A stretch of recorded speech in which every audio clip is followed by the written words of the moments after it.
What up, brothers? We're back after the Super Bowl. Waited a couple weeks. We had some stuff going on, but now we're back and we're talking with the fellas. And Happy Mardi Gras. Happy Mardi Gras. Happy Black History Month. Happy Black History Month. First off, want to kick off and say rest in peace to Rondell Moore. Check in on your brothers, man. You never know what people are going through. Good player. Battled some stuff, and you just never know what people got going on. He went to Louisville, right? Yeah, he went to Trinity. He didn't go to Louisville. He went to Purdue. Oh yeah, Purdue. Yeah. But he's from Louisville, yeah. Yeah. So look, good kid. Praying for his family. Hometown group. Praying for all the people around him that care about him, all the fans that enjoy watching him play. He'll be missed, and you hate to see that. I hate to see that in the sports world. You hate to see that in just in general, but definitely one of the big things that hit recently. So shocking out of nowhere. Yeah. Right. So wanted to send the condolences before we kick it off, talking about the sports. So rest in peace, Rondell, and shout out to his family. Nothing but love, brother.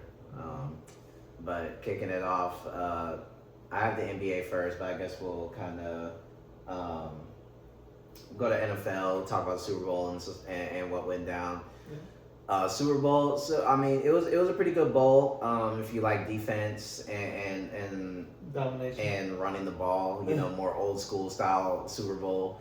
But I mean, honestly, I thought it was pretty good. I mean, it kind of got away from them in the second half, but it was a good game. It was a good game, and it was just clearly Seattle just pretty much had the best team this year, like all around. Yeah. They had the defense, they had the offense that didn't make any mistakes throughout the whole playoffs, really throughout the whole year, pretty much. But in the playoffs for sure. I mean, I think they had 0 turnovers whole playoffs, so they were just playing clean ball on offense, and defense was doing a lot of the work, and that's how you get it done nowadays. In long sustained drives on offense too. Right, long sustained drive, able to run the football. If you're not able to run the football in the playoffs, you're probably out. And that's what they were able to do. Ken Walker gets the MVP. He had a monster game. JSN kind of got out early with, he had to go into the 10 with concussion and got to get it checked out. So he didn't have the craziest game, but Cooper Kupp stepped up in his replacement. Cooper Kupp, when he gets into the big games, he gets leaned on and he made plays. Tight ends were good. Barner, I knew to put Barner on there. I wanted to put Barner on my Super Bowl lay for a touchdown, and I didn't. But Seattle pretty dominant. They'll probably be a good team next year. They have a lot of free agents coming up, so we'll see what the team looks like. But they'll still be good, especially defensively with Mike McDonald. He's like, it's like him, D'Amico Ryans, like as far as like the defensive minds that are kind of taking over the NFL right now. Yeah. So they're still gonna be good defensively, and offensively, I think they have enough pieces to keep it rolling. They'll draft some people, blah blah blah. Shaheed. I think Shaheed's a free agent too. So yeah, they got some interesting situations coming up. But how do you think, looking at it from the Patriots, obviously it wasn't the best outing. They didn't really have. Like, they won in the playoffs, but they didn't look fantastic on the offense side of the ball. Their defense did a lot of work to keep them, in these games and allowed them to get to the Super Bowl. But how do you think the Patriots need to improve to get, at least to get better? Yeah, to win the Super Bowl. Because I don't think that next year the Patriots are going to be able to, like, be how bad they were on offense and, like, make a run in the playoffs. Like, obviously in the regular season, they were fantastic on offense. I get it. Drake May MVP conversations and that sort of thing. But, when it came to the playoffs, it looked like the top teams and stuff. Yeah, and when it came to the playoffs and against some of the better teams, it didn't really look that great, for Drake May. He was able to muster up enough plays, but, like, where do they go? Yeah. He'll have another year under him, which is nice. And those offensive linemen that were selling in the playoffs, like Will Campbell. You're right. Like, they'll have another year under him too. They'll come back a lot better, especially after another off season and everything. Yeah. But I feel like that's the good thing about their whole team is like their whole team is young like that. You know what I mean? Like, so and they all kind of are under contracts and stuff too. Like, I feel like they're in a good spot regardless. Like, Drake May looked good all year. It was his first time in the playoffs, and nobody expected him to do anything. They did after seeing the regular season. Right. But before the season started, nobody expected shit out of Drake May. I mean, yeah, they were 4-13 the year before, so exactly. You know. And they were like not convinced at all that he was good. Like even from last year, like there were still people that thought that he played well here and there, but like there was nobody convinced that he was the quarterback of the future for the Patriots. Right. And there's not any narratives about that now, even after a shitty playoff performance, you know? Right. So I think they'll be in a good spot, and all they really need to do is just get more under their belt and get more gelled together, because Stephon Diggs will probably be the same or maybe a little bit better with another year in the system, but it's still Diggs. Like, he'll be good. Everybody else is still good. They'll probably drop some more good pieces. Like, they're straight, honestly. What's the weakest part of their team? The weakest part of their team is definitely O-line overall. I think they could be in a play to maybe get one of these disgruntled receivers. You know, A.J. Brown has showed that he loves the New England Patriots. Like, he was a Patriots fan growing up. He thought he was going to get drafted by the Patriots, but they went and N'Keal Harry out of nowhere. Like, what kind of pick is that? Hey, shout out the Bear. But you know, so I think that could be good for them to just get another guy. Like, I don't think they're gonna necessarily move off of Diggs, but you know, I don't think Diggs was really that killer in the playoffs that they kind of needed him to be sometimes. I mean, Boots probably out on contract, huh? Isn't he coming up? Yeah, I think they just extended him. I'm not really sure about their wide receiver contract situation, but I could see them bringing in another guy on offense, someone that maybe is just a little bit younger and just a little bit more reliable than what Diggs was in the play. I mean, his Diggs playoff stretch was terrible, and maybe half of that had to do with the offense. I mean, there was times where he was open. I'm not saying that he was complete trash or whatever, but I mean, it wasn't what you wanted to see out of the guy who's supposed to be the alpha receiver. You're getting player on offense. Yeah, you're getting outgained by Matt Collins. Yeah. So I mean, that's not really the recipe for success. So I think that they could, if they get a receiver like that, or they get a Marvin Harrison Jr. He's been in talks about just getting moves from the Cardinals. Like, if they buy low on somebody like that, or just make a move for one of these receivers, Tyreek Hill, something like, I feel like that can give them another level. And then obviously, I think that this draft, for any team that is like offensive line needy this draft is stacked. You're going to be able to build your offensive line, and there's some good free agents out there too to be able to bolster up your line and get your line to play at a better level. Obviously, you need better play out of like guys like Will Campbell. He's a rookie, and yeah, he got beat up, but it's just how it goes sometimes, you know? He played good through the season, though. Right, like through the season, he wasn't like this much of a liability, but I mean, and then you got to give it to the kid. Like, I mean, every single matchup he went up against like a top 10 fucking. And they were specifically targeting him all game. Right. Like, so they made a point to go after him. So I mean, yeah, he let up a lot, but that was the whole point. Right. It's like he let up a lot against these two. Like, I mean, like, what do you want? You know what I mean? It's like, it's a tall task. No one was able to block these guys all year. Yeah. And great, you get to go against Nick Bonito and fucking them dudes, and then great, Super Bowl, now you get to go against the fucking Seattle defense. I mean, it just never really was a great matchup to prosper. You wanted to look a little bit better, but damn, you know. So I think the team will be in a good spot. You know, I know people like to. I don't think people are really overreacting on the Patriots like that. I think people are still pretty bullish, but you know, Kendrick Bourne. Right. I mean, fuck it. You know, I think they just need a little bit more on the offense. Yeah. And I think the defense showed that it can step up and make plays. Like, maybe they get another corner to pair with Gonzo that, you know, is a little bit better, or maybe they get, you know, I like their linebacking unit, but maybe they get another better linebacker to play like Will or Sam or something. Like, I could see some improvements like that. Just need some slight tweaks. I don't think they need to, like, you know, go crazy here. But where do you think Ken Walker goes in the offseason? Because He's saying he's not going to play on the franchise tag, which I agree. I mean, you just won the fucking Super Bowl MVP. Right. Like, he wants a deal. And the way Seattle's book is looking, they got some dudes to pay, and it looks like they're probably leaning towards not being able to pay Kenneth Walker what he deserves to be paid. Right. So I'm thinking that Kenneth Walker probably isn't going to be in Seattle next season. Like, it's not unlikely, but I think it's a decently high chance that he's on another team. Yeah.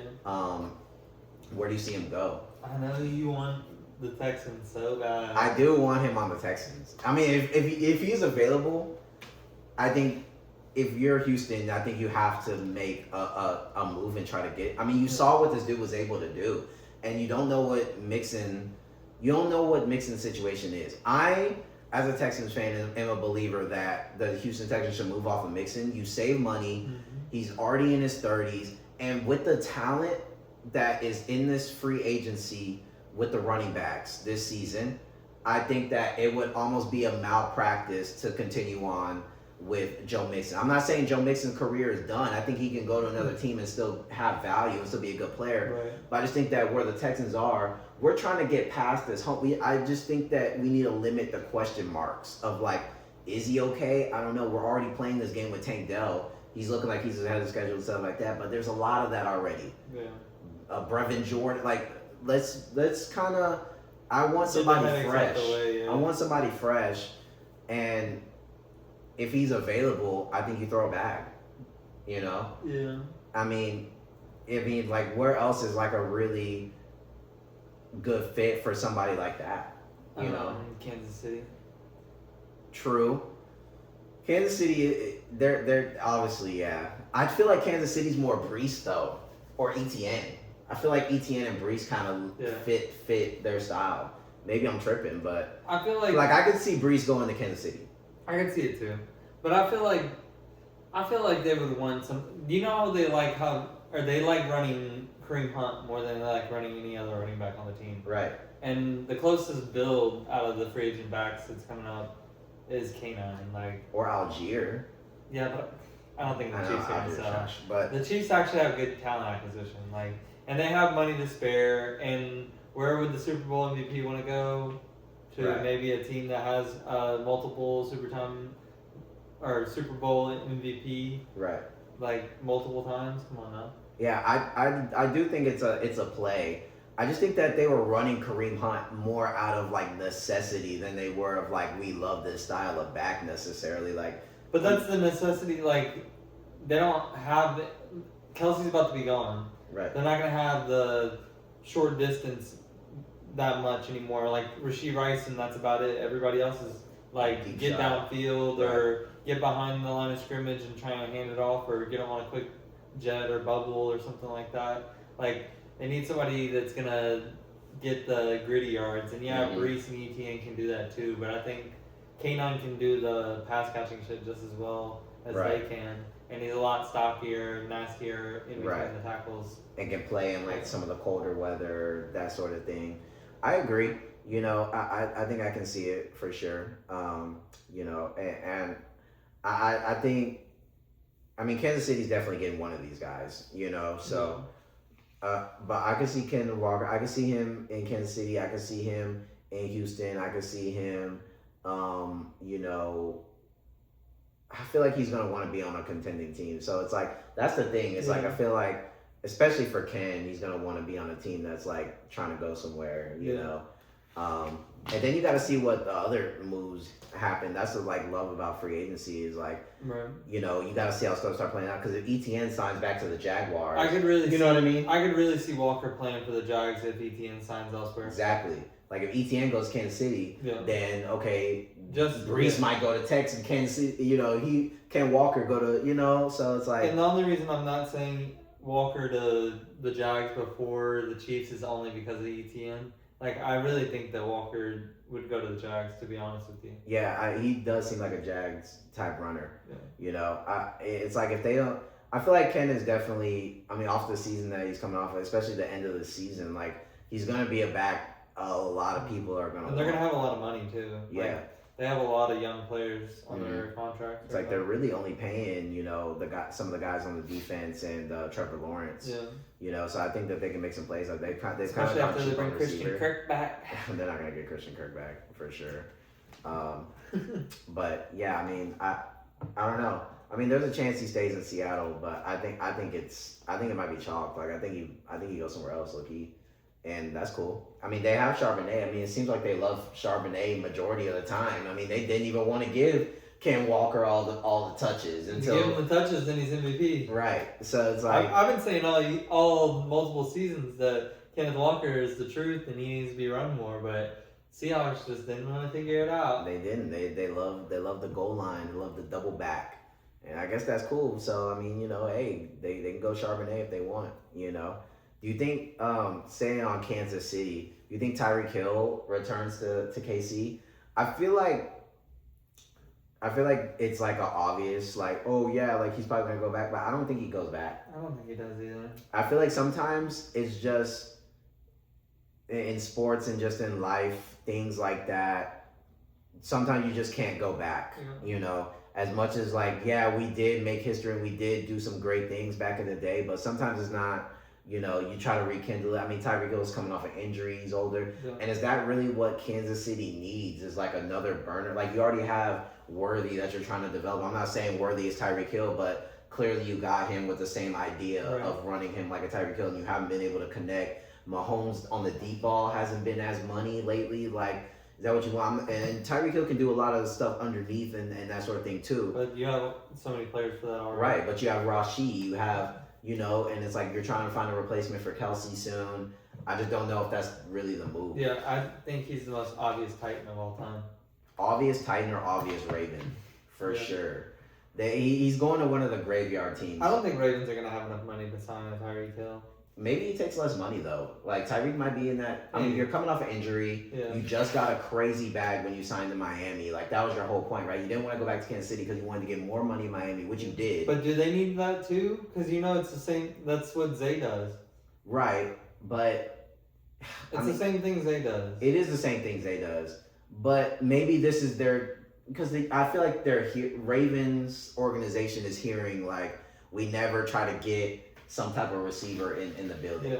They don't really draft them either. Mm-hmm. Like, so maybe this is your chance. Like, I feel like Tyreek Hill still has some juice left. Like, I don't think he's as washed as like a Hopkins or like a, somebody, Julio Jones, whoever they've tried to sign in the past, Des Bryant, Odell Beckham. Like, I think he has more in the tank than those guys. So I think that he can be another dynamic playmaker. You can run Zay more like a Rashid kind of intermediate underneath and let him make some run after the catch plays and I actually have Tyreek go downfield and like do some deep stuff. And Lamar has a really good deep ball, so you're trying to make I feel like it it could work open up the offense. AJ Brown is so much a better choice for the Ravens, though. It is. I mean, they can go that route too. I mean, I think they're in the mix for one of these guys. Nah, not Mike Evans. No. That would work though. Nah, man. He's definitely the worst of the three. Not even the worst of the three. I feel like it's better than Reed. I'm not high on Mike Evans, man. I'm not high on Mike Evans. Okay, so like he's a good player. He has a good career, but I just feel like he's just been so injured lately. You know, he's averaging an IR stint every single season. Mm-hmm. It's like so he goes to a team that runs the ball mostly and throws it to him only on like third downs, and then it's good. Right, I guess. But Mike is not gonna he wants to go to some team where he can try to get 1,000 yards again. But he's not. He's going to, and he's not gonna drop the big passes, and he's not gonna sell late in the games, and they're gonna win the Super Bowl. But not really, because they're gonna lose to the Bears. Right, I guess. And I don't know. I'm just not. But AJ Brown is the most obvious. I'd rather go AJ Brown, and I'd rather take a flyer on Tyreek Hill, even though he's coming off of a nasty injury. Yeah. Pretty much, other than that, he's been pretty solid his whole career. And that injury was just like some fluke shit. Like, he got tackled funny and the shit broke. Like, other than that, Tyreek Hill's always on the field. So it's like, I think I'd rather take that than Mike Evans. Yes, he's going to probably get 1,000. Yes, he's Hall of Famer and stuff. But I mean, every season the past 5 years, he's literally missed at least 4 to 5 multiple games with hamstring is going to blow out at some point in the season. I mean, it's just is what it And is. he's still gonna get 1,000 yards. But I mean, like, dude, no. I He's think he's I- only no- not no gotten Mike it one Evans. time. No He's Mike only not Evans. gotten it one time. And I'm saying that because, and not just for the Ravens, Texans too. They've been linking that. I know he's from Galveston. No Mike. And just to be fair, he would have got 1,000 yards again this year after coming back from a nasty injuries all year if Baker didn't sell. So, to be fair, Mike Evans is not the problem. I'm not saying he's the problem. And if he was on the Ravens or maybe even the Texans, I'm not he taking. would be nasty. And he's going to get 1,000 yards again. I'd rather stick with our receiving core with Nico, Higgins, Tank, Noel, run that, and then do some other stuff with O-line and get a running back, then get Mike Evans. The Tyree turn the nose up at Mike is crazy to me, but I get it, but look, man, I'm on this side, you're on that side. It just is what it is. That's why we're the dope bros. You know what I'm saying? We have two different mindsets. I'm out on Mike, man. I love Mike, and I think he's a great player. I think he's still got some stuff in the tank, but I feel like you're just taking a risk. You're signing him knowing that he's probably there's 18 games. He's probably gonna play like 11. What if he goes to the Chiefs? Now I can see that. I can actually see that just because he could go there. Derek Schill's trying to like win the Super Bowl, stuff like that. This is a chance for him to be on a contender, and I think he can be used more sparingly. Yeah. And I don't think that he can go somewhere like Devontae Adams for the Rams. Yeah. Just go somewhere you can just kind of be a touchdown monster. You're gonna get 4 catches for 60 yards every single game and probably a tut or two. Yeah. Like I think he can go somewhere and be that type of role. Let Rashee Rice get all the targets and take all the dirty hits. Let Worthy try to beat him over the top. Whoever they're gonna have at tight end, and then get another running back. I think that can work. I don't think he can go to the Ravens where it's like, hey, we kind of need you. I mean, I know they have Zay, but they're gonna be running Mike like he's number one. And are the Chiefs in play to have, or what is their draft pick? Do you know? I think they're around like 15. They're probably not in play to get love, huh? I don't think so. Well, their record was kind of low. They might be lower than 15. I don't know if they're in the top 10 though. I think they're like at 12 or something. I don't know the exact draft order. Like they're not out the mix, but they definitely could like trade up or something. Like if they get Mike and they get Love, like that might be enough to just turn the tide again. Probably. But we need to start praying on the downfall. Everybody get your Bibles out. And here's the thing is like Patrick Mahomes just restructured his contract. Mm-hmm. So he's trying to make it best case scenario for the team and for the organization. Yeah. So they're gonna be aggressive. Yeah. Like and Kelsey's gonna be gone. That contract's gonna be gone. Kelsey's gonna be gone. If not this year, next year. Right. Like maybe he has one more season, but like maybe that's a big maybe. That's a big maybe. Yeah. I don't know. I think it all depends on what they do in this offseason, though. Yeah. Because if they come out in this offseason and let's say they do some of the stuff that we've been saying, Kansas City gets Ken Walker, Brees, or ETN, one of those three. They get either Tyreek Hill or whatever Mike back, or whatever, yeah. Mike, and then they draft kind of decent.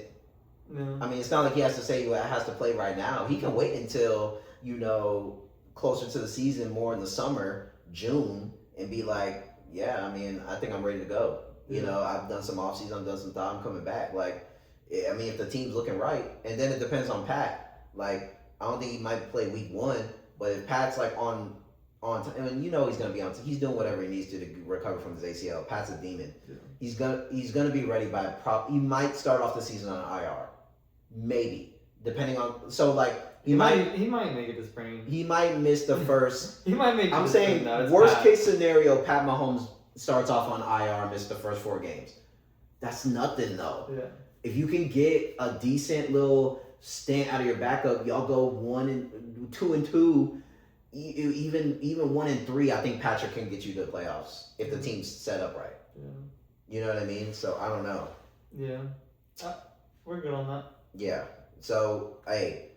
NFL better start hoping that the Chiefs sell or something because they can turn around fast. Yeah. I still think they need to get better defensively too though. So do you think AJ Brown leaves?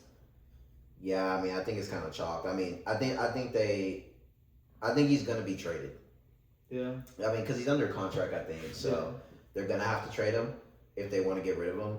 But it just seems like whatever is happening in Philly, like I just don't think he loves the offense, and maybe that had to do with the old offensive coordinator, right? Maybe he didn't like that Kevin Patullo dude. It seemed like he was pretty hot garbage, and the plays didn't look right. You know, he wasn't the same offensive coordinator, obviously, from the Super Bowl because he, you know, that was Kellen Moore. He went to the Saints to be the head coach, so they were kind of running this guy. It didn't really work. So I think that maybe that. I mean, everyone saw the Eagles' offense. It was shit. Right. So maybe they, you know, new offensive coordinator, new vibes. Maybe AJ, they can swing him to get back. But it seemed like, you know, even with the head coach, I mean, you saw them on that playoff game. He's arguing and shit. Yeah. Sometimes it doesn't seem like he really fucks with Jalen Hurts all the way. Like, you know, it seems like one of those things where it's like, when stuff's rolling, all right, bro, like, you good. But then it's like that one game where it's like, all right, bro, like, I be feeling like AJ Brown looking at that dude like, getting on his burner. Right, like, you know. So I don't know. I think that they might have to. Yeah. Because it might just be better for the team to just not even have that kind of energy in the building. Sometimes you got to make that move, you know. I mean, because the Eagles are still a good roster, and it's like they still have a good defense, like, you know. They're still mid. And you can get some value for them. Like, okay, like trade them to the Patriots. Patriots are thinking that they're in contention. They probably have a first round pick and a third to give you, and then you can use that first round pick and try to get, you know, I mean, there's good receivers in this draft too. Just replace them. Devontae Smith looks fine as he can run as wide receiver one. He won the Heisman as a receiver. Yeah. Like Devontae Smith is nasty. You still got Goddard. You still got Dotson. Like, I mean, you just need like one other guy really. Like, they have John Mechie. No, the Jets have him. Oh, that's right. Yeah. So, yeah, man, I don't know. He was on the Eagles for a second though, Mechie. He got traded to the Eagles for a second, but then he went to the Jets. Yeah, AJ Brown. Yeah. All the good players are in free agency this year, like Malik Willis. Where do you think Malik Willis goes? I'm interested to see in the free agency what happens with this quarterback situation. Because I feel like there's going to be some trades that happen during the free agency when it opens up. Because it opens up in like a couple weeks. Yeah. And I think that you might see some stuff go down. What if it's Jordan Love instead of Malik Willis who gets traded? Unlikely. But, I mean, Miami. Yeah. Because Miami is going to get rid of Tua, probably. So, I can see them. I mean, because Miami, like, they're rebuilding right now. Obviously, you know, they're getting rid of some older assets. You might need a bridge guy like Malik, see what you got out of him, you know, and even if he does trash, I mean, you're going to be looking for a quarterback soon, you know. Kyler. Yeah. I feel like he's going to be traded soon. Yeah. Apparently the Cardinals have been asking about Bajent from the Bears. Yeah, I think. Backup. Yeah. They've been inquiring about him. He might fuck around and like start a few games if they do end up getting them. I mean, because I don't know what they're gonna do at quarterback. I mean, I think Mendoza's probably like the only real quarterback that you feel good about in the first round, and then you know after that it kind of really falls off. Like it's a bunch of. But if you're going to trade for a quarterback, you're trading the starting. You know. Right. So I mean, I like that move too. I mean, they're gonna be kind of in a little QB carousel for a little bit, especially if they trade Kyler. But they might have to keep Kyler for another year. And it sounds crazy, but I mean, the options are getting kind of slim at this point. I think unless you're just okay with we're trading Kyler and we're gonna have these bridge quarterbacks like Brissett, like Bajent, and like they're probably not gonna be our franchise guy, but maybe they can give us a couple good seasons while we fix some other stuff around the house.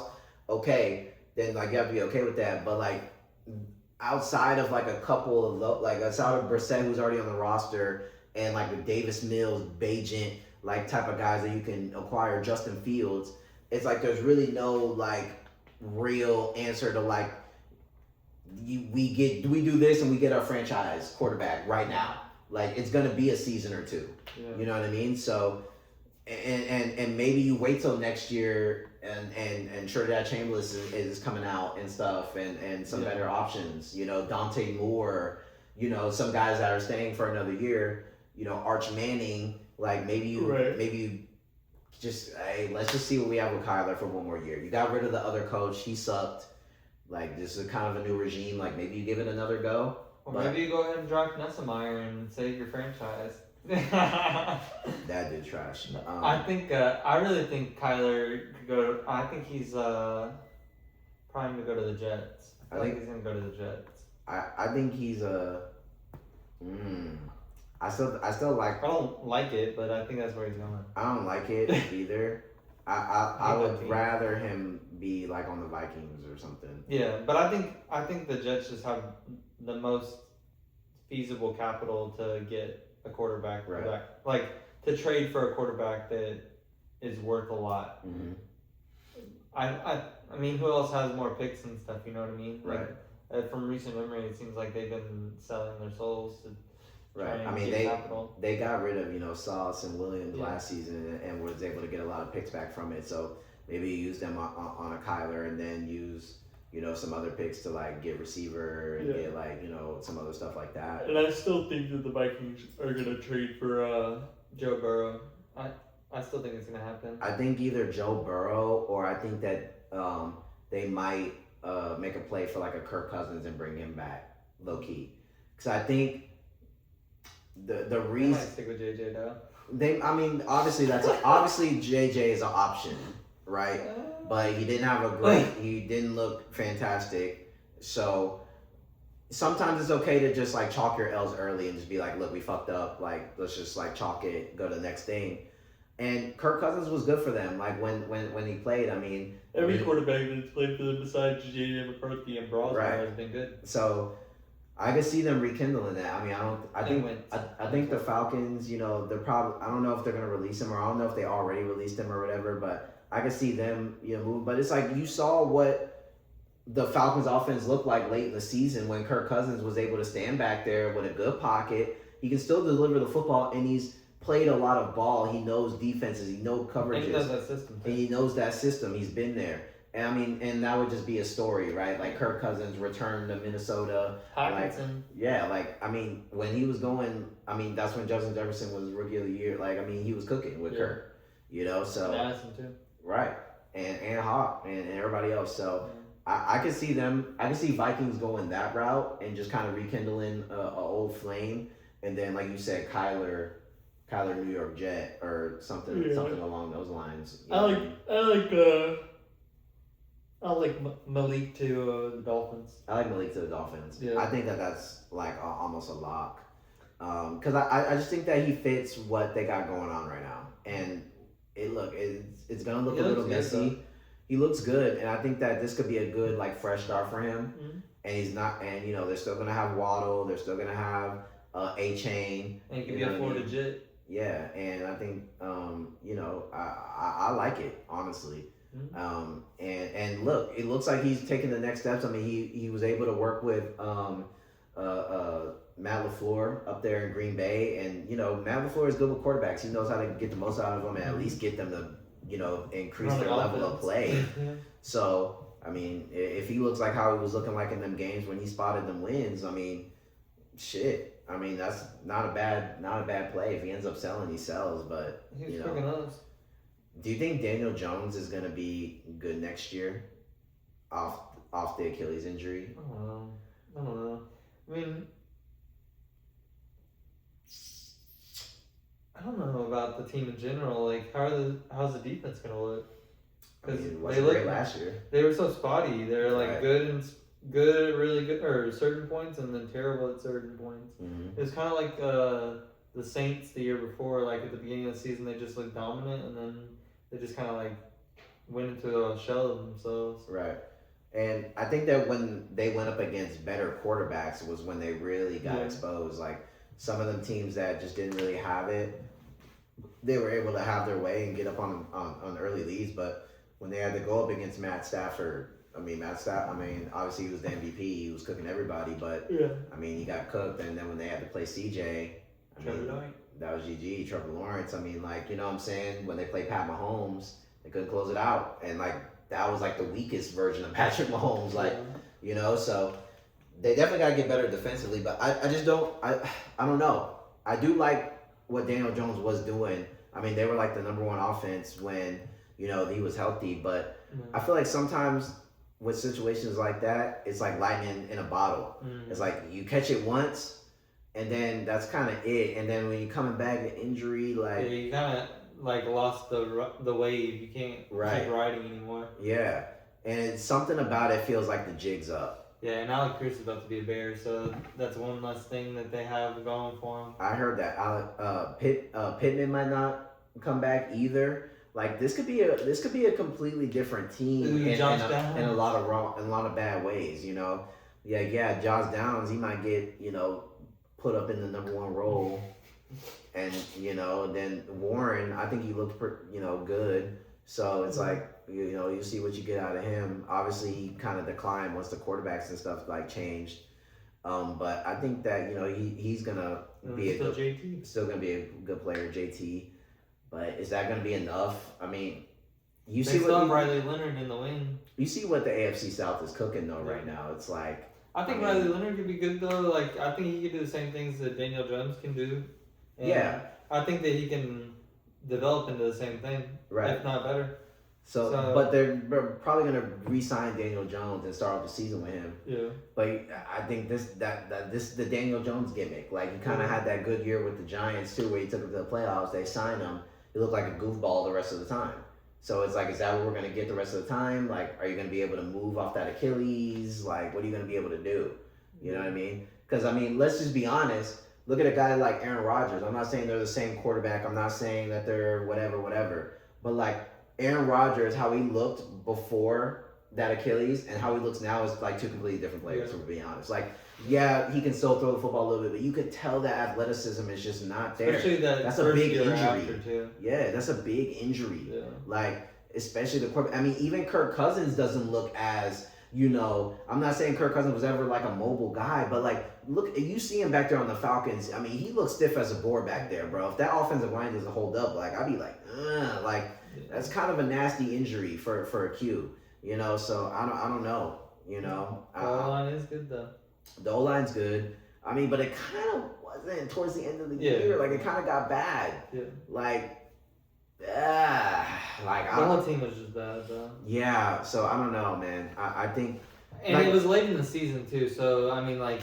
The Colts could be the most obvious. Like, this could be the start of just the debacle. Like we saw the preview. I could see the Colts being last in the AFC South next season. Like, dead serious. Because I could see the Texans being one. I can see I can see the Jaguars being one. I can see the Titans being like a wild card team. I don't know. Like how stuff is shaking out. I think you're being a little too gratuitous with the Titans. They're pretty far. I don't know if they're that far though. Like, I mean, they're probably not gonna be playing the last place schedule. Cam Ward looks decent. Like they got good coaching.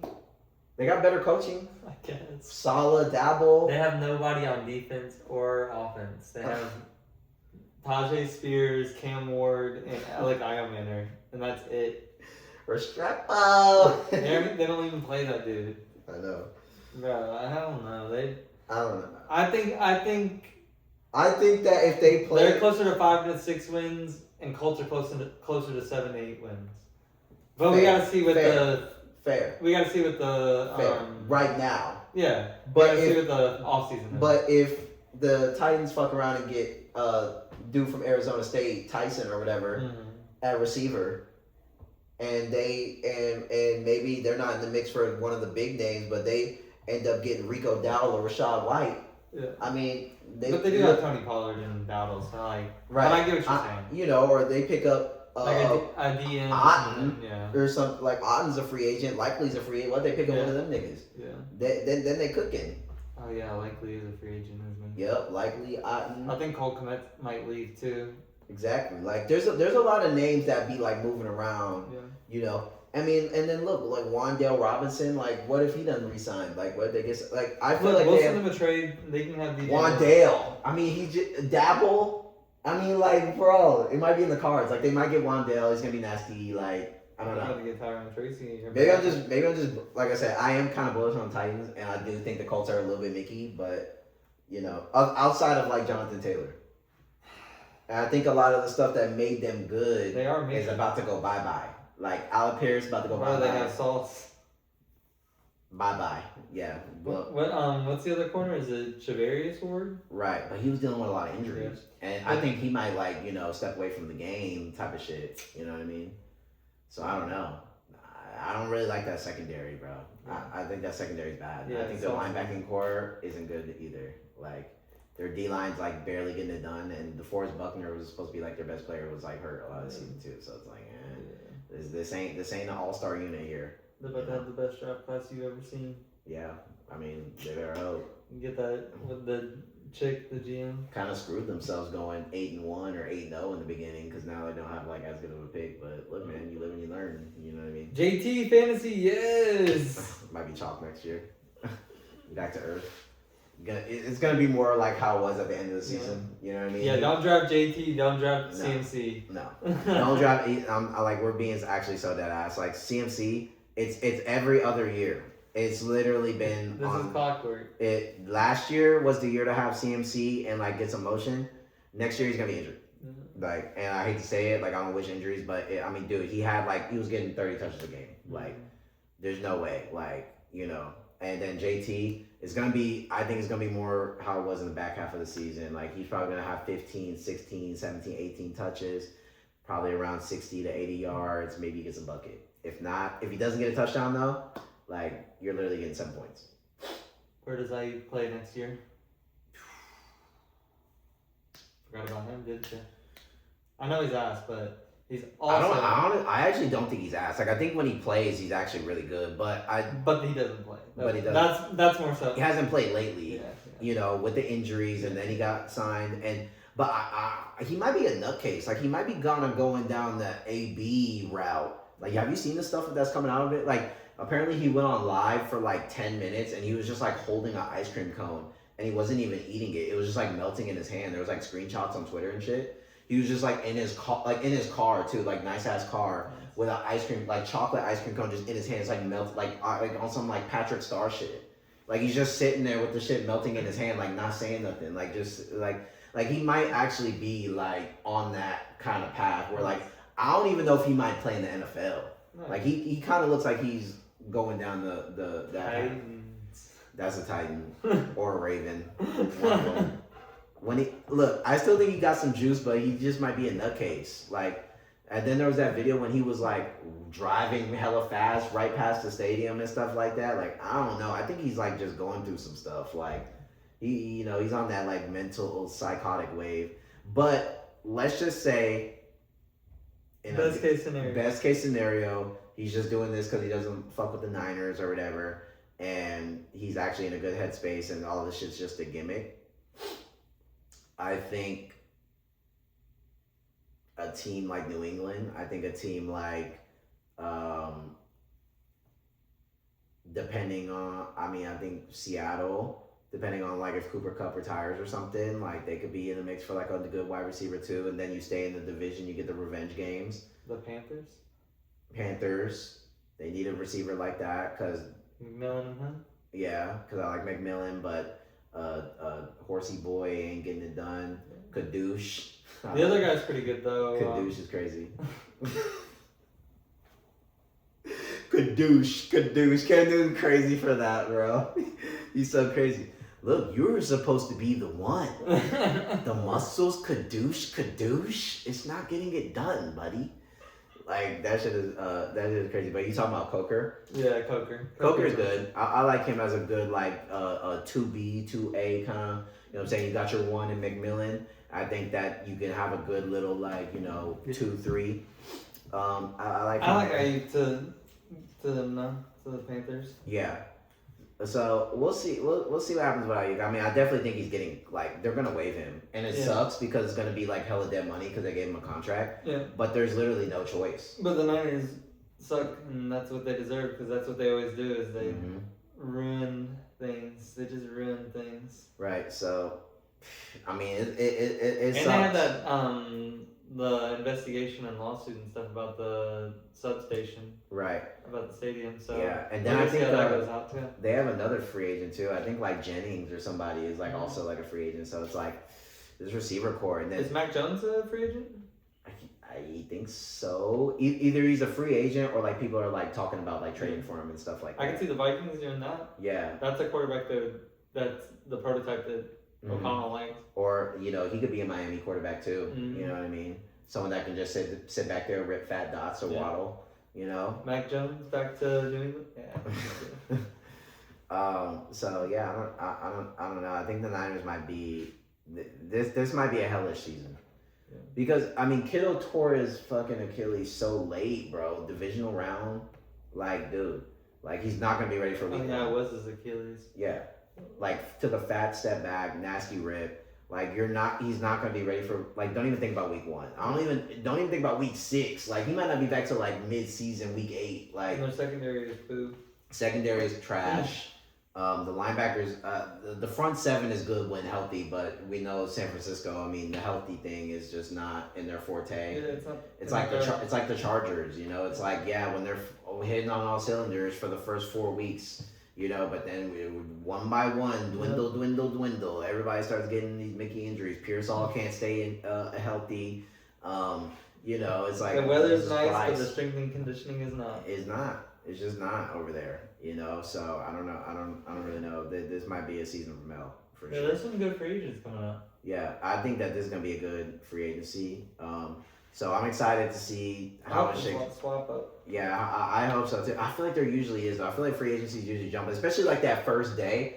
The second, third day start dwindling down. Then it's just some little pieces like Zacchaeus to the Titans, like whatever. But I think the first day is like the bangers when everybody available is like, okay, Cam walk, like it's gonna be jumping the first couple of days, bro. This is gonna be a good free agency. I'm telling you, bro. You know what I mean? I think Wandell might sign back. Yeah. They don't really have any. I mean, he was their best receiver. Neighbors and Wandell. I think you have to keep it. Yeah. And I feel like Wandell's that type of guy where he's not gonna want. I mean, this was kind of like I wouldn't say first season. Like he's been a good player, but I think that let's be humble a little bit. Take what they give you. And clearly, Dart liked on it to him, so yeah, fuck it. And he'll be a really good compliment to neighbors. Yeah. Like really good compliment. I like and his skill set, what he's able to do. I like Wandell to stay. Yeah. Bears. Yep. Bears moving to Hammond. Bears moving to Hammond, Indiana. Yes, sir. So if they move, I know this is a stupid question, but if they move to Hammond, like they're not going to be called the Chicago Bears anymore, right? No, they're still going to be Chicago Bears. There's no way. Yeah, a lot of teams aren't in their city. That's true. Because like the New York, they play in New Jersey, whatever. And the Patriots, New England? Yeah. I mean, but they're encompassing the whole. Like, what are we talking about that? But New England's the whole. It makes sense. You know what I mean? What is it, Green Bay? Couldn't tell you.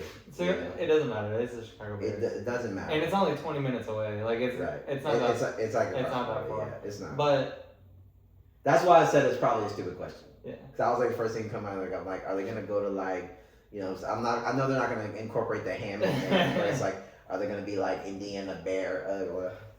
Yeah, no. How you feel about that though? How you feel about the Hammond move? Now I'm a hometown Indiana fan. Since people always ask me why did I become a Bears fan, now you can have an excuse. It's my hometown team, man. I was born in Indiana. I don't know what to say. Right. I didn't make the rules. I just lived by them, right? But no, I don't mind it. It's whatever. I was really hoping that we were gonna stay in Chicago because the city deserves it. Yeah, and the Illinois is is fucking around. I feel like that's such a big sell. Yeah. I've been following them for the last 5 years, and they've been selling bad. Like yeah, they are. The city itself and the state, like all the legislatures and all the mayors and everything, like they've been fucking around and not wanting to make deals, not answering phone calls. Because apparently the Bears have paid their side of the stadium taxes and things like that. So it's like, as far as the franchise, it's like the Bears have done their part to be able to do it. And then I understand it a few years ago when the team wasn't doing that good and like and you're like, dude, does this team really need a new stadium? Like, we're kind of not really getting no motion. Like, what's the point? I get all that, but it's like now, Ben Johnson, Caleb Williams, the whole new regime, we're starting to be a good team. We're going to be in the playoffs. We're going to be doing all this stuff. It's good for Chicago. Like I think that this was like if you were gonna move to Hammond, why didn't we do it when we was fucking around with Justin Fields and shit, going 4-13? Right. Why didn't we do it then? Then it would have been like, oh, okay, whatever. Like the Bears are shit. We'll start over there. But it's like now we're cooking. Yeah. So it's like what are we doing? And the location that they've been wanting to build it on, the Arlington Heights spot, Right. they've been talking about, like, Ryan Poles and Kevin Warren and all of them have been talking about it for a long time, like trying to get it in motion. And the city owns that location. They're not doing anything with the land. Right. And like you said, the Bears have paid all the taxes and everything, but the state legislatures are trying to say that they didn't pay, or they're not getting any of the money, and they need them to pay the taxes in order to do it. And they're like, we already sent it. Right. What are you saying you don't have it? Like, what are you talking about? Where are the records? Like, what are you fucking around for? And then we go over to Indiana, and they're saying you don't have to pay any taxes. Exactly. And you can just have the spot. Like, you just do what you want. And then people have sense. complained about the state, like the walk up to the stadium and stuff like that. How it just wasn't set up that good anymore for like nowadays. So maybe going to Hammond will be good because it's gonna be like open space and you can kind of do it how you want, and it might be better, traffic wise. Yeah, traffic wise and that sort of thing, to have it kind of off. Yeah. And it could be a vibe, So I'm not mad at it. I just hate that. I hate it just for like the city. Like I just feel like it's such a mismanagement For sure. of your pro team. That's like if the Saints, that's like when the Saints started getting good in 2009. They like compete for Super Bowls. Then they're like, yeah, I think we should move to Biloxi.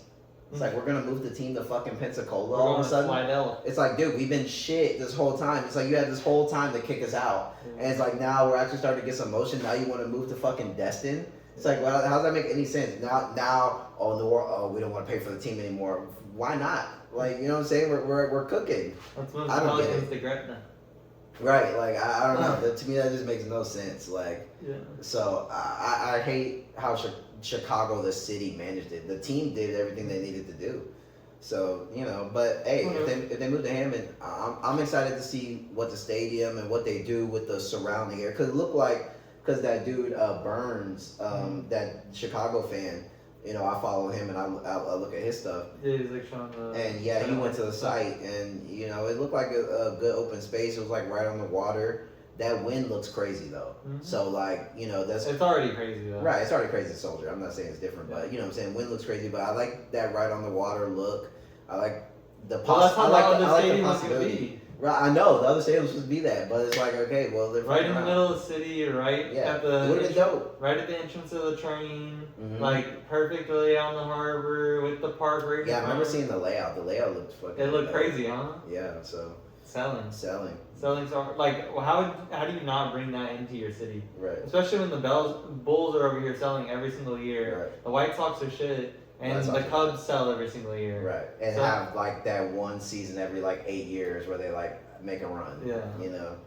Yeah, man, it's Mickey. I mean, the Cubs are probably going to be nasty this year. So but they're going to sell.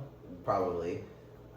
Yeah, I mean, they're gonna lose to the Dodgers. And like you said, the White Sox have a stadium. I mean, I'm not saying it's state of the art, but it's like we can go to the South Side. Right, they're over here taking the money apparently, and they haven't won more than fucking 20 games. They're selling $50 fucking Sundays or whatever. Right. So it's like and Cinnabon and all that. Like, come on, bro. Like, you know what I mean? Let's get real, Chicago. Like, this is such a big sell, and it's like. The city is such a, like, dude, I get the Bulls, like, back in the day with Mike Jordan stuff, but, like, dude, they're Bears city, bro.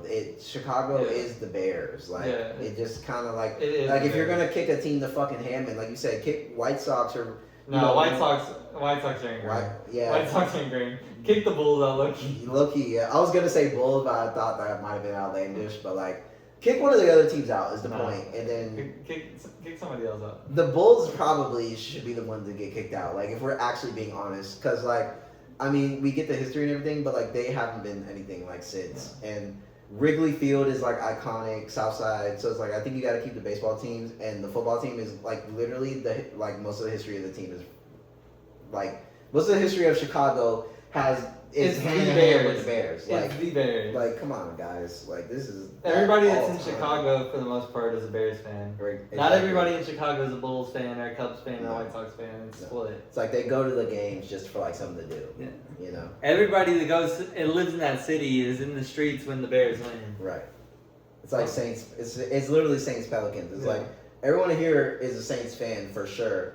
Pelicans, you're just going because you don't have anything to do Wednesday night, and you might $20 get bucks. and you might $20. I get a bowl of jambalaya and a beer. And front row seat. Right.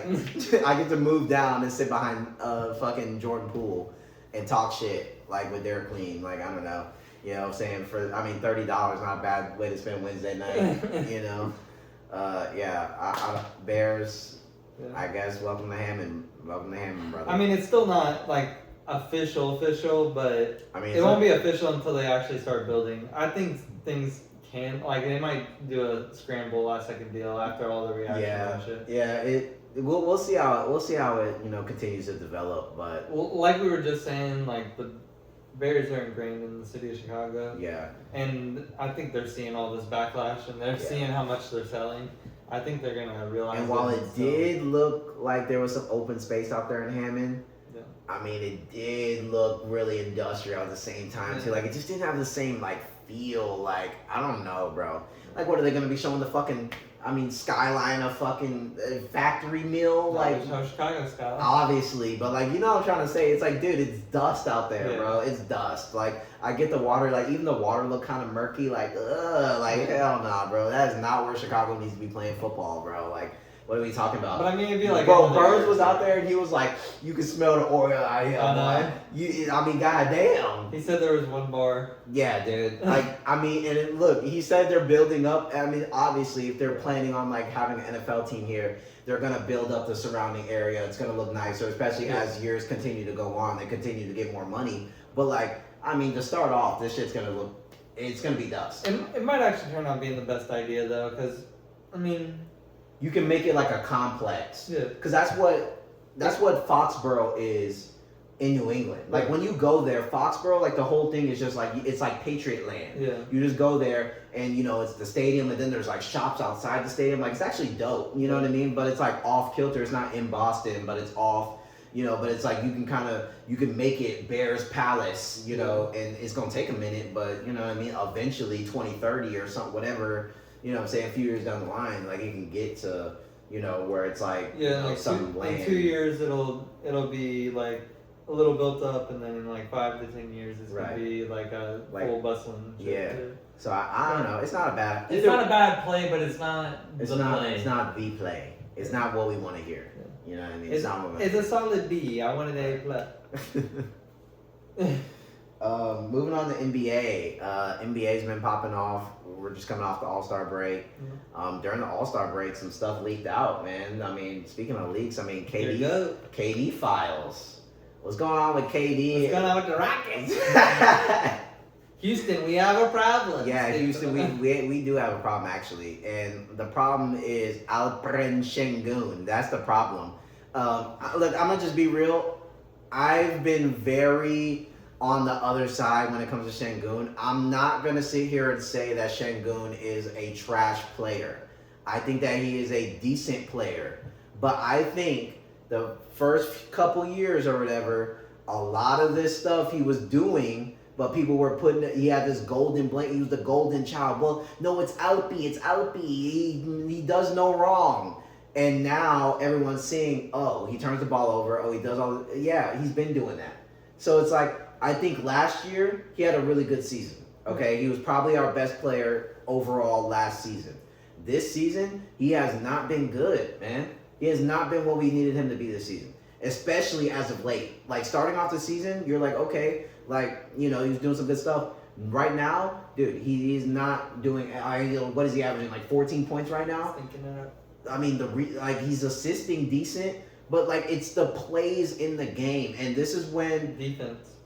When you're Alperen Şengün getting talked about like he is all-star, he's supposed to be this, like, next Jokic, like, type player.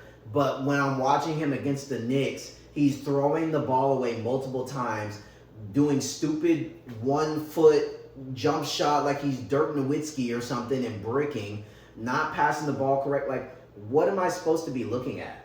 Like, am I supposed to be taking this and being like, yeah, for sure, that was fucking great? Like, no, dude, he's not playing good.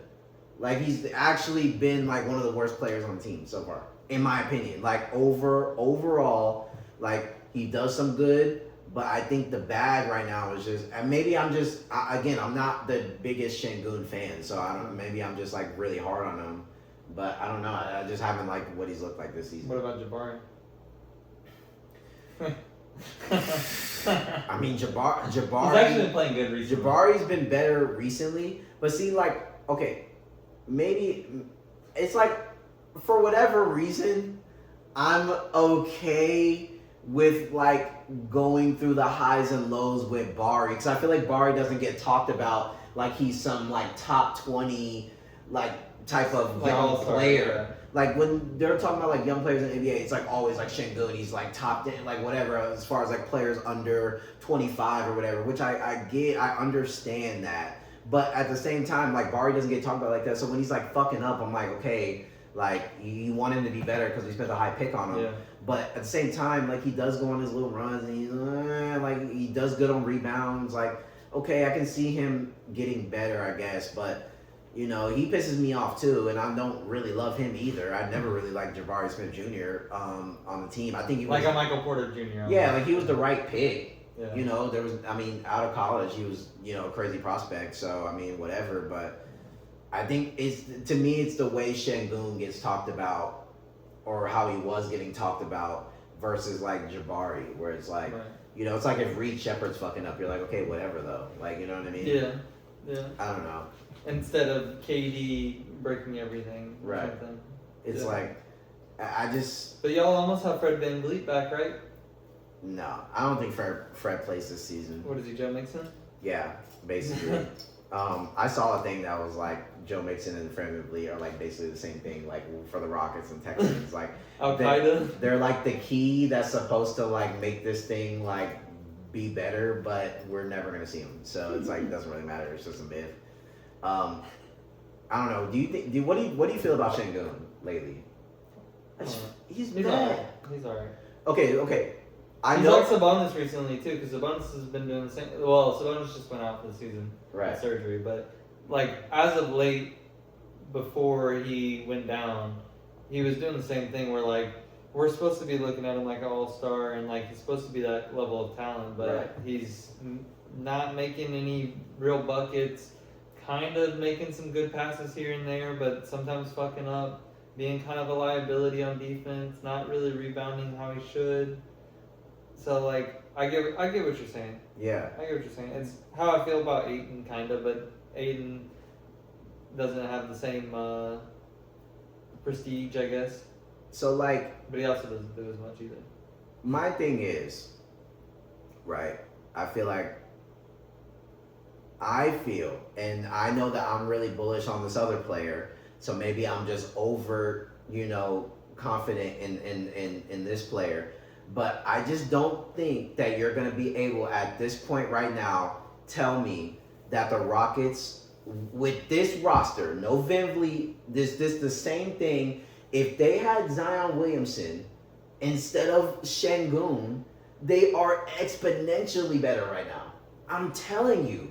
Like, I personally feel like we are I just feel like the offense looks completely better. Yeah, but then in 15 games you won't have them. Yeah, dude, I feel like that's a myth though. Like, yes, potentially, but like, I mean, however, Alperen Şengün's playing, I mean, basically injured. Bro, you know Zion doesn't need to be in Houston. The strip clubs and the food and all that's gonna be way too much for him. We've been over this a million times. Look, It's too much. It's not, It's though. too much. It's not. He's like It's an not. autistic kid with overstimulation. Like he can't have all that near him. Well, It's too close proximity. He needs to be somewhere like Milwaukee.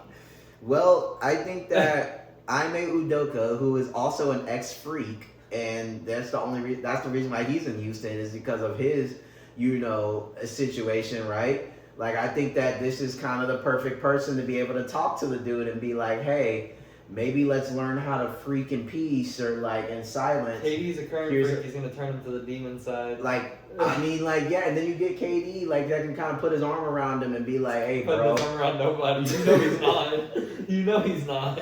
Like, he's gonna be like, yeah, you wanna go to the club with me? We finna go see some hoes. Right, and you know, like, I don't know, man. Like, I just, you know. It's a nice idea. It's a nice idea. And maybe it's gonna be a hill that I'm dying on because Zion's never gonna be a Rocket, and we're gonna live with Şengün for the next fucking 2, 3, however many seasons, because they're just never gonna trade him because he's just this untouchable piece. I'm told is that he just can't be traded. Yep. So he's just gonna continue to be on the Rockets and continue to do what we're seeing, and every now and then he's gonna go on his tear where he gets 35 points and some rebounds, and everyone's gonna call him Joker. But you don't need to get Maxey. I think that I mean we definitely need a guard. And that's another thing too, is like the complacency of the Rockets at the trade deadline to make absolutely zero acquisitions. To me, is just a complete sell. Yeah. Like you're literally telling, like, I get we're the 4th seed in the West, tied for 4th, whatever, with the Lakers. Dude, this team is not ready to go on no type of run. No. They're decent defensively. Offensively, this team is not ready to go against teams that have multiple stars, multiple ways they can beat you. This team is going to get rammed by Denver. This team's going to get rammed by OKC. This team's going to get, I think, even the Spurs would take this Rockets team out. Laker, fully healthy, I just don't see how, as the Rockets, you were like, we're just going to twiddle our thumbs and not make any type of move. Like, you didn't make any, not even, I get it, you didn't get James Harden or whatever, but, even not even a big, you didn't even try to get a little piece from something. Yeah. We didn't get nothing. You just sat there like this. And let Dylan Brooks go and have the best season. I mean, after he just had one of his best seasons of his career on the Rockets, you add him to the package with Jalen Green to go to the Sun, and it's like until just now when he broke his hand, I mean he's the heart and soul of every team that he's playing on, and he's taken his game to another level. Everyone looks at Dylan Brooks, the troll. This is why the team is not winning. The Rockets specifically is because you don't have Dylan Brooks anymore, and you could have added somebody else into that. You could have added Jabari Smith Jr. You could have added somebody. You added the one dude that was trying to be H-Town and get the team ready to go and had the team the Rocket logo on the braids. Yeah, we put him in the package. But we got to live with Jabari Smith just because, Hey, you better be ready for Jose Alvarado next year. I mean, this is just ridiculous, you better be ready for it. You know it's going to happen. I mean, it's crazy how y'all went from only guards on the roster to one guard on the roster. Right. And I mean, I guess Easton's kind of a guard. And Easton's been playing really well. Yeah, I like what Easton does. But then it's I just feel like you're relying on him. Yeah, everybody else is a forward or a center. But everybody else is too Mickey outside of KD and whatever. Cause I guess Okogie's kind of a guard too. Yeah, but he's not good at all. And Amen, as good and athletic as he is, his shot isn't good enough to be able to hit big shots in games when we need him. He doesn't hit. Yeah. He just hasn't been able to hit. And he's still a young player. Obviously, he has room to improve. But it's what can you... I mean, you're banking on a lot from this roster to go right. You're banking on Şengün to get his head out of his ass and not flop every single play and hands up and doing all that kind of stuff and actually make good, conscious decisions. You're banking on Amen hitting a couple shots, which he hasn't done consistently. You're banking on Jabari hitting big threes in the corner, which he's hot and cold. Sometimes he hits, sometimes he don't. You're banking on dudes like Okogie. And dude, you're banking on all this stuff to go right to win a game. So you're not going to win when it's against top teams. We just saw it against the Knicks. They were leading majority of the game and completely shut the bed at the end of the game because you're relying on Şengün. Şengün's bringing the ball up. Şengün is bringing the ball up down the court. Exactly. And then Şengün's terrible at it. He can't find no passes. He can't make no reads. I mean, dude, this team this team is not where I want them to be. The goal is to get through the season as fast as you can, and then you trade Van Vliet and you trade Jabari so that you can get Yabusele and Maxey from the Sixers. You probably have to throw in a first, and you'll be good with that. And then you'll have Maxi, Alman, Eason, and Şengün, and KD. And I know you don't want Şengün, but that's a good squad. And Maxi can Right. run that. I mean, yeah. I mean, if we have Maxi, then that's fine. Then Yeah. you don't have to run the fucking shit through Şengün and take some pressure off of him. And it probably opens up Alman to be a little bit better shooter. KD will have a little bit more of a role that he's used to. Do you think they make a play for Giannis? Maybe. Again, don't do that. You need a guard. Yeah, I know. There's not really anything you can do besides get a guard. Like, that's the only thing you need. Right. And you need a guard that's going to be able to, like, take over. Like, kind of how the Lakers did with Luka, where it's like you traded AD, but now you have somebody that's going to be able to take over when Braun and stuff like that. Like, if you had got Harden, that would have been the best play at that moment. Like, exactly. You know? Like, somebody that can handle the ball every single time down the court, shoot threes, drive to the lane, and pass the ball. And that's all you need. They don't even have to play defense. Right. Make clutch shots when you need. Because if your guard that you get that is balling, like if you got a LaMelo Ball, he's not gonna play defense for you really. He's gonna pick a couple passes, but like so your 2 weak points on defense, the whole team, the whole roster is Şengün and LaMelo. Sometimes. So everybody else is locked up. Right. Everybody else on the. And then obviously what you're trading on defense, you're getting on offense with LaMelo, because you saw him last night. I mean, what he's 6 of 7 from 3-point. He's flashing. And then his playmaking ability, he's flashing. He make a lot of stuff happen. 38 or 8 and 7 or something. Right. So it's like, I mean, you know, I don't know, man. So I haven't loved how the Rockets have handled this season. Yeah. I haven't liked how the players have played outside of like a couple people. I like y'all's talent acquisition. I just don't like the way that y'all put the team together ever. Right. Like, I feel like y'all put together good pieces and you put together good game plans and all that, but it's just never the right formula. Mm-mm. Like, you're not putting together like the A, B, C, D, E. You're putting together like G, Z, L, and M, and it's like, okay, I get those are cool letters and shit, but it's not gonna come together. That doesn't make a word that I've ever seen. Right, it's not gonna be cohesive. Yeah. No. And speaking of James Harden goes to the Cavs. Yeah. Are they the best in the East right now?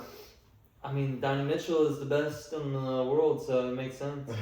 I mean, no, I mean, they're already one of the best in the East, and I honestly don't think that it does move the needle for sure. It definitely moves the needle. It definitely does, but I feel like it's not that giant of a leap from Garland.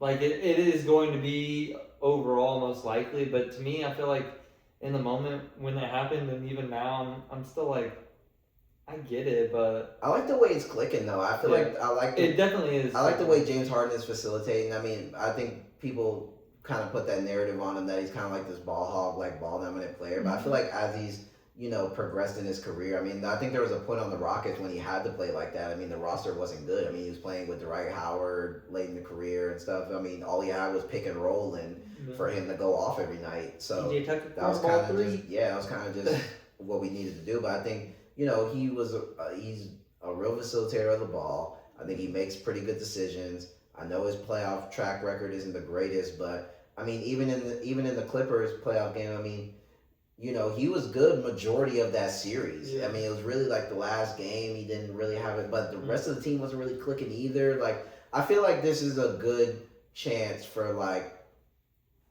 someone else to kind of take a little bit of pressure off of Donnie more consistently. Yeah. And it's probably the best roster that Harden's ever been on, and it's built the best for him that it's ever probably been built too, because they have two bigs that are really good at pick and roll specifically too. Right. And then the rest of the team is all just sit there and wait for a three or slash in, and they all play good defense, and they're all long. And then you're not relying in the playoffs of James Harden being the main guy. In the playoffs, you're going to be like, okay, like Donovan Mitchell's going to be doing most of the job. Donovan Mitchell plays really good in the playoffs. It's not his fault that a lot of the times it just doesn't go their way. But I think that this gives it that different dynamic where Donnie doesn't feel like it's all on him, and Harden doesn't feel like he has to be a hero to be able to win in the playoffs. Like, if you kind of just continue to play through the system, you should be fine.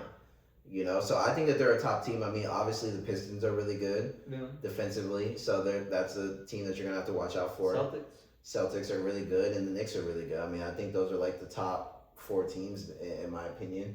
Yeah. And then you got some teams that can like make some noise. Toronto, I'm not really sold on them. They could be a tough out, but whatever. But I mean, I think those are going to be the top four teams. Probably going to be down to those four, and just going to be dependent on really like who plays the best when it comes down to it. You know what I mean?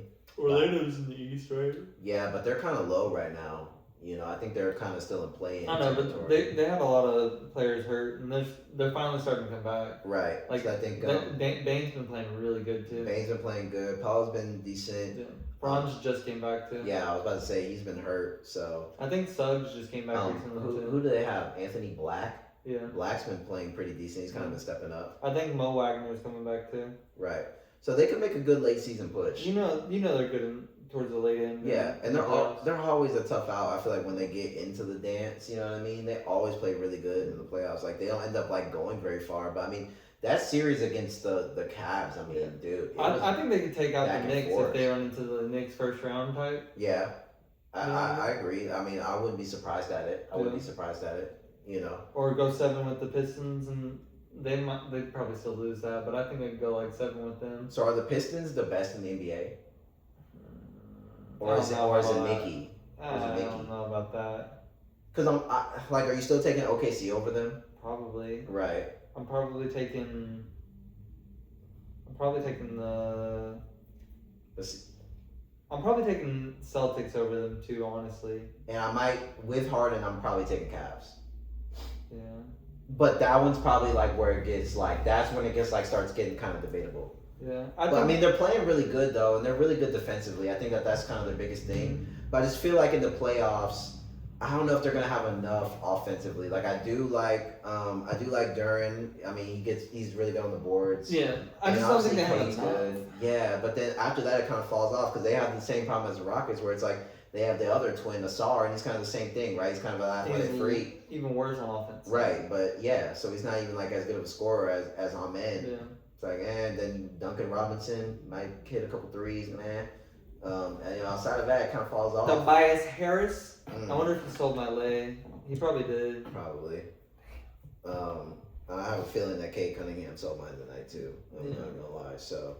But I think the Lakers could beat them. I honestly think the Nuggets could probably beat them in a series. Mm-hmm. I think the Timberwolves I think they could make a big run this year. I think it might be. I think the Rockets with KD could probably keep it close and probably beat them. Yeah. Potentially. I think they have enough to beat them.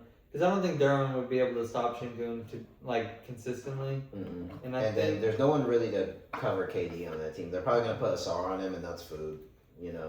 I'm not saying. And y'all would probably put Eason on Cade, and that would be a good matchup. Right.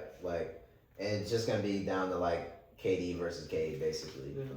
I mean, the Rockets are fourth. Like I said, they're not horrible. Durham might score a lot on y'all, actually. And KD's playing actually really insane this season. Yeah. So it's give it for what it is. But yeah, I don't think the Pistons are the best team, but they're definitely top 5, and we'll see what they do in the playoffs. I mean, are they? They're in the East, right? Yeah. So. It's gonna be interesting though. I think the Cavs take them out. I think the Knicks take them out. Yeah, I don't think they get past the Eastern Conference Finals. No. So they could get there though. Yeah. They could easily get there. Yeah, for sure.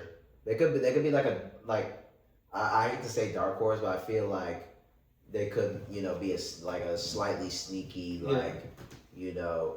even if they just get hot at the right time, it's just clicking. Then they could same goal. Like how the Timberwolves were the year they lost to Luka and them. Right. In the Western Conference, right? Mm-hmm. Like they were still a high seed and everything, but they were kind of right looked over and looked at as kind of weak, So I feel like they can have that kind of same, same vibe. The East is gonna be good though. Yeah, the East is gonna be good. And then the NBA, Adam Silver or whatever, he's coming out and he's saying they kind of want to get rid of teams tanking and that sort of thing. How do you feel about that? I mean, I just feel like it's hard to all of a sudden now be you can't tank when the system has been proven that tanking is what works. Yeah. To get back on track. If you're not gonna be able to compete for a top team, even with the play in. Like if you're not gonna be able, like what is a team like the Pelicans supposed to do? They're supposed to, especially with the continue NBA to specifically, because the rosters are so limited. right.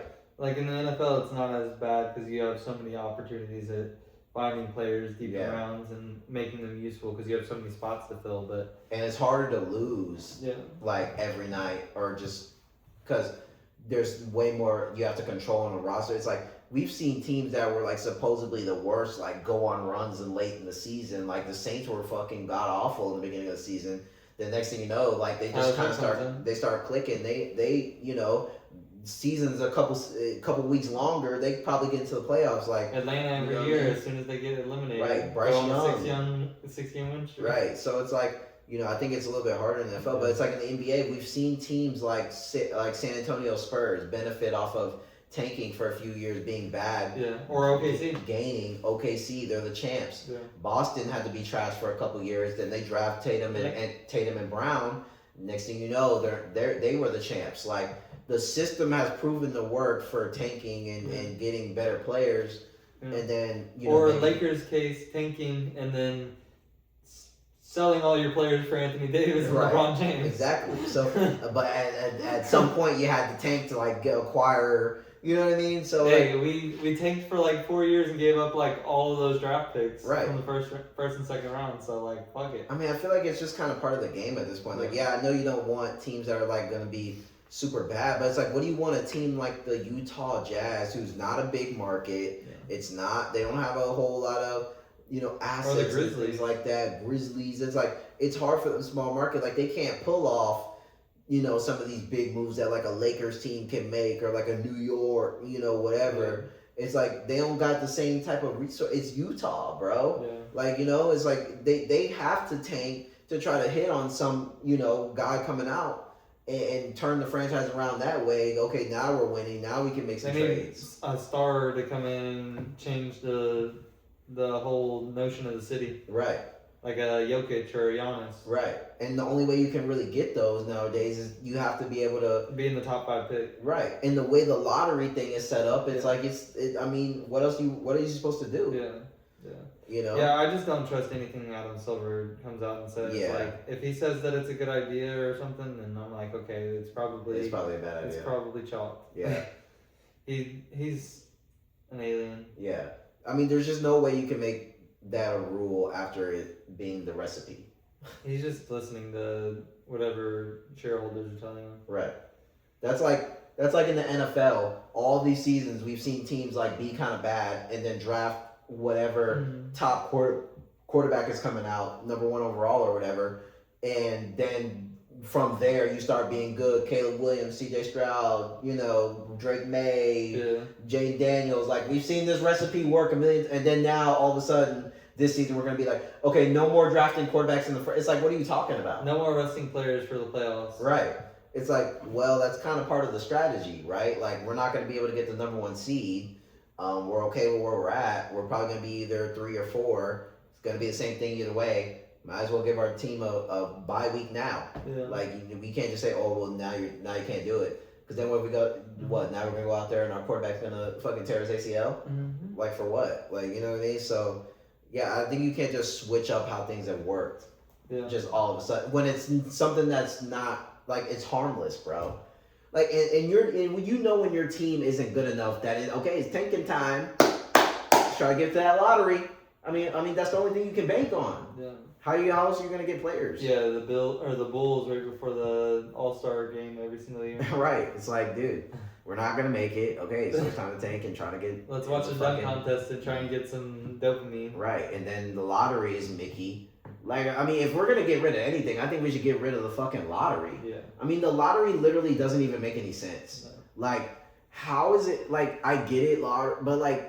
It literally, like, there's literally teams. It's literally rigged. Sanctioned rigged. Because, like, you literally have teams that have been bad for multiple seasons that have never, like, that don't land the number 1 pick. And then you have you know, I mean, Spurs. you've seen the coincidences, like the fucking what Dallas trades Luka Doncic, his best player ever. And now they get Cooper Flag. I mean, wow, you just get rewarded. Like, I mean, and then it's like they weren't even the worst team. They were actually playing good down the stretch without, you know, whatever with Anthony Davis and Kyrie Irving. Yeah, they were projected like 7th or 8th. Right, like they were actually doing decent. Yeah. So it's like, and then next season, now they get a pick over a Pelicans team that's been fighting for scraps. Like, how does that even, like, to me, that's what needs to go. Or a Trailblazers team that's been fighting for scraps, or whatever. Utah Jazz. Yeah. All these bottom feeder teams. Raptors. Yeah, like Washington Wizards. They never get it. It's like, dude, they've been bad my whole entire life. They've never gotten a chance to get the. I think I got a couple. I mean, yeah. But, like, it's like, it seems like they never get the chance. You know, I think they got it this year. I think they got that Sarr dude first round. Oh yeah, Sarr. #1 pick. Right, but like, okay, you know, I'm trying to say. Oh wait, no. Was Flag this year? Flag was this year. Okay, yeah. Flag was this previous year. Yeah. But you know what I'm trying to say. I feel like that whole system is just terrible. You know, so if anything needs to change, that needs to change. I don't give a fuck about tanking. I mean, I feel like that's just kind of part of sports at a certain point. If your team's not any good. Sometimes you gotta make a business decision. Exactly. The teams are businesses, no? I mean, it's what it is. And sometimes you gotta make a business decision. And sometimes that business decision is, look, fellas, we aren't any fucking good. So sometimes the board meeting is, all right, chalk. Right. Sometimes it's, we're gonna have to start this thing from the ground up. So we're gonna trade all of our good players, and we're gonna literally not win any more games for the rest of the season. And like the Bulls. Yeah, like I mean, bro, I really don't get what their strategy was. What did I say in the group chat the whole time they were making those trades? Every time they put one out, I was like, this shit better work, because they're definitely trying to clear everything to get Giannis. Right. And if this shit doesn't work, their roster is gonna be atrocious. It's gonna be really. And bad. What do? Just dig deeper and deeper and deeper and deeper. And who do they not get? Giannis. I mean, they better hope he's in the play for the offseason. Bro, they bet everything that they possibly could on getting him. Well, like I said, but it's still a chance. Okay, we're going to be bad this season, but he's definitely coming. Like, if he's definitely coming in the offseason, then it's, like, kind of worth it. But, like, if he doesn't come in the offseason, then... Bro, it's not worth it regardless. They didn't get any first-round picks. Yeah, and they didn't get, like, really any good players. They haven't gotten a first-round pick from any other talents that they've traded in, like, 8 years or something like that. Right. So, like, even if you do get Giannis, like, yeah, your team's better, but it's not... They've let, like, 5 superstars leave their team. Who are you going to be able to compete with, though? Like, you know what I mean? Like, I don't know. Yeah, it's definitely... I don't know what the Bulls are doing. Do you like what the Lakers are doing? I mean, do you think that they're... I mean, I feel like they're kind of, like, not the same thing as the Rockets, but, like, it's kind of like, you know, same vibe, different font. You know, y'all kind of got y'all's issues or whatever. I'm in a weird spot with the Lakers right now because I feel like I was actually telling you this the other day. I used to not be a LeBron fan, and I didn't really like him that much. And then he came to the Lakers, and I started to, like, really respect his game and, like, became, like, a LeBron fan too. Right. And I feel like it's kind of the opposite with Luka, where, like, I admired him from afar, and I was like, oh shit, he's nasty. He's popping threes everywhere. He's kind of saucing these dudes. And now that he's on my team, I'm like, he kind of just sells every single game. And, like, if he doesn't score 40, then we're cooked. Right. And if he's scoring 40, then he's playing basketball in the most egregious way. Like, right. I don't like it. I don't like it at all. No movement. No movement, ball hogging, wait until the shot clock is done and either throwing it up, or trying to bait for a foul, tossing a grenade. And it's every single play. And we have better players than that, but we're not using them to their strengths. And I don't know. Luka has been all right on defense, though, honestly. Like, right. I mean, he hasn't been bad. He's been playing good, but, like, I still think that we could win a championship or whatever. Right. But I just don't enjoy watching it as much. Like, last year, even when we were poopy at points, I was still watching every Lakers game. This year, I don't even, like, really tap in. Yeah, I don't really tap in. Like, it doesn't feel like worth it. Yeah, kind of how I feel about the Rockets. I think something about I feel like Anthony Davis just really fit what this team was doing. I really liked him. I really liked him as a Laker. And I know everybody hates D'Lo, but he did fit. Yeah. He did fit the Laker mentality. Yeah. And the way that we play and how we like when we splash threes, we're celebrating and shit. Like that was us, but whatever, get rid of it. And then I don't like I honestly, it's kind of like with Boston, right? Where I kind of have that on here, where it's like, is Boston better without Tatum? It's kind of like the same thing. Like on paper, no, right? Because you're like, well, obviously they don't have a star. You know, that's one of their star players and all this stuff. But it's like you see how the Boston Celtics are kind of moving with just Jaylen Brown and kind of supporting Cavs. It seems like things flow better. It's a little bit more movement. The offense is a little bit more, you know, has a little bit more pep to their step. You know, defensively is pretty much about the same. And you still get, you know, star caliber play from Brown, and then other guys step up like they have in the past when they've gone on championship runs. And it's like kind of the same thing with the Lakers. Like I feel like when Luka misses time, like you see Austin Reeves kind of step up and kind of do the same thing as far as putting up high scoring numbers. But while it just, still getting the rebounds. while still getting rebounds, while still moving the ball around, and while still keeping the offense flowing, where it's not just everybody hands on their hips looking at Luka, seeing him try to cook something.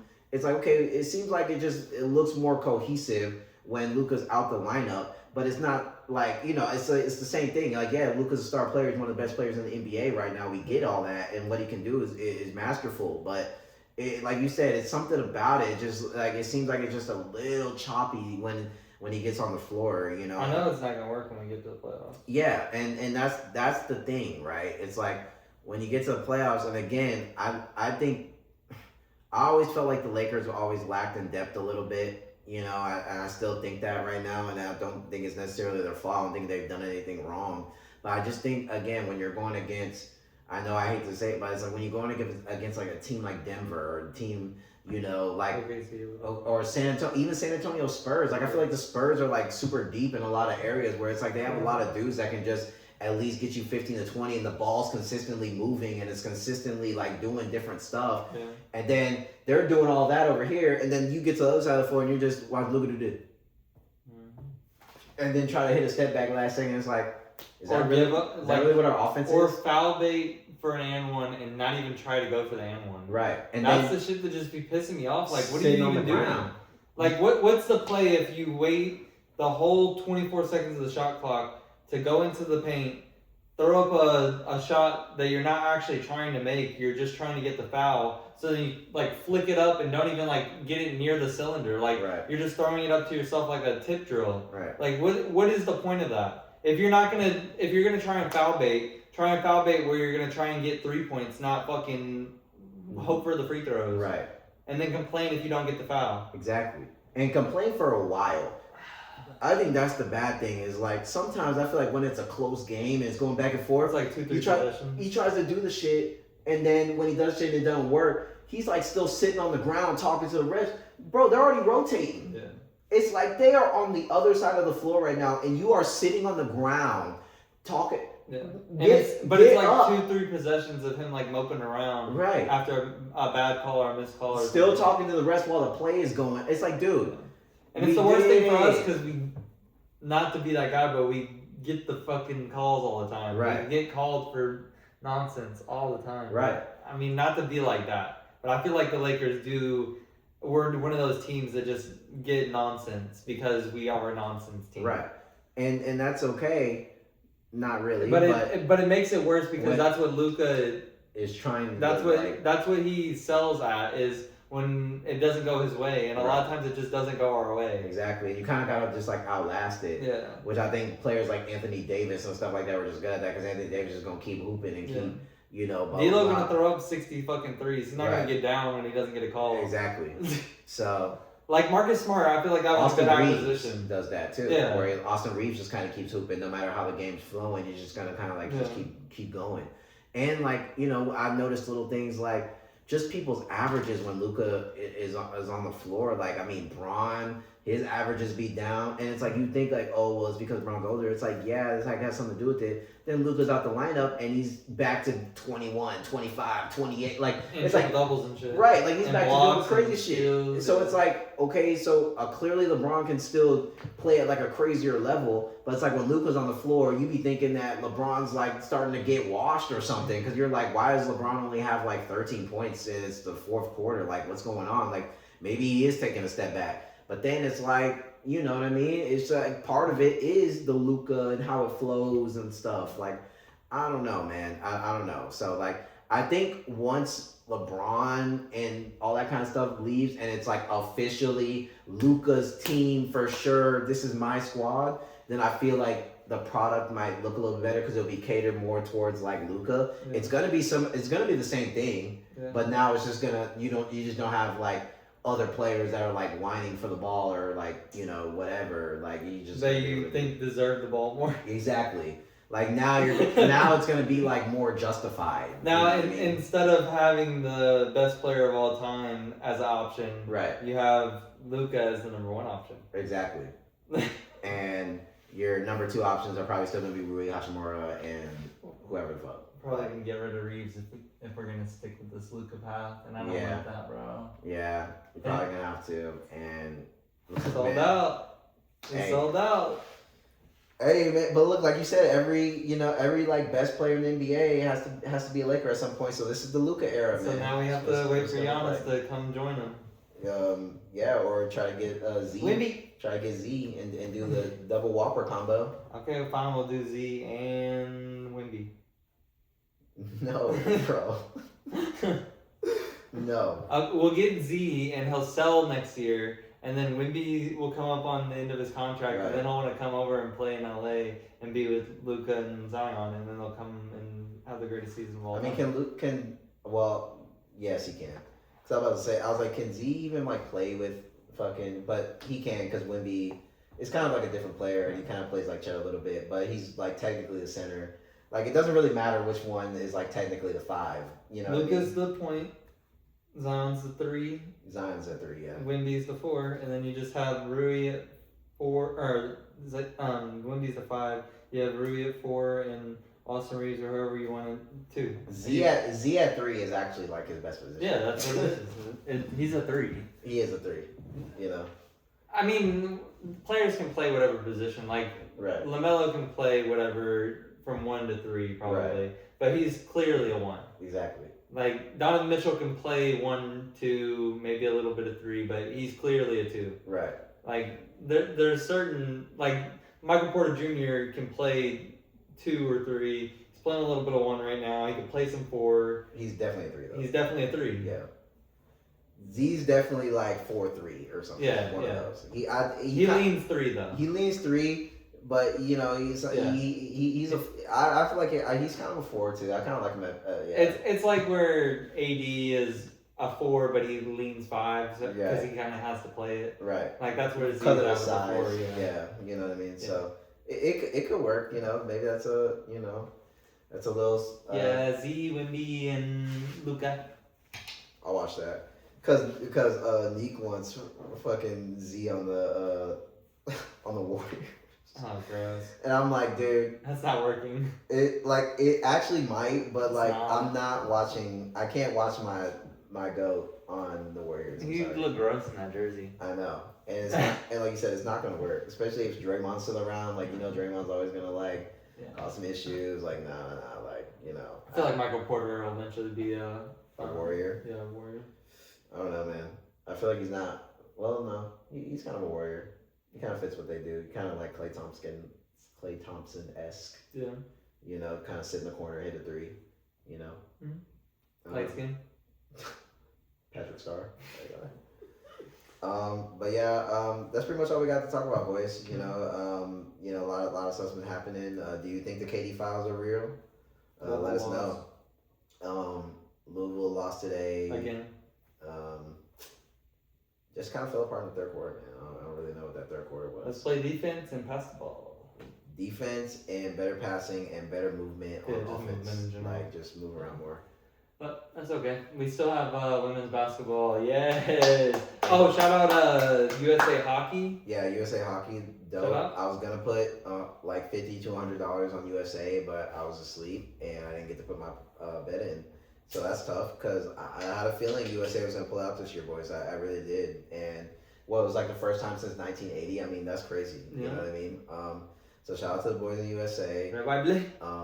Louisville baseball is probably gonna be good, so you have that to look forward to. LSU baseball is like completely ripping every single team apart. Like they're still beating everybody. Like, so look, man, college baseball is on the rise. I'm a college baseball guy, so I'm definitely gonna be, keeping track and seeing what's going on. But looking like LSU making another chip run, and I'm here for it. So maybe you might see us in Omaha. Dope Bros and Omi. Yeah, man, but that's all I got to say, guys. We'll see what's happening as free agency starts to kick off, see what teams are doing. Basketball kind of getting towards the nitty gritty, is getting towards the season where Jalen Green's going to go off for like 30 points every single week. It's March. When is the draft? It's in April? Yeah, draft's always in April. The combine's coming up, though. But at least we got free agency. Draft's not that far. It's only a month and a half. Yeah, so we'll see what the draft looking like. But yeah, boys, we got a lot coming up, man. A lot coming up. Go USA. And horns up, bear down, like always. Go Lakers. Fuck the Rockets. Go Rockets. No, fuck the Rockets, actually.